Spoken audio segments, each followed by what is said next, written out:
So dapat maintindihan natin yung kanyang katayuan, kalagayan ng ating Panginoon. Ngayon, tungkol sa Holy Spirit, ano ang sabi ng Biblia? 2 Corinthians chapter 3 verse 17, ngayon ang Panginoon ay siyang o ang Panginoon pala, isang Espiritu. Siyang. Now, the Lord is that Spirit. Ilan ba ang Panginoon at sino ang Panginoon? Amen.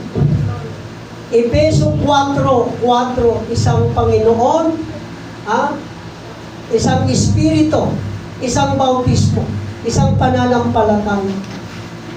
Everybody say praise the Lord. So, ang Espiritu ay isa lang. Tama ba? Amen. Ilan ang Panginoon? Isang Panginoon.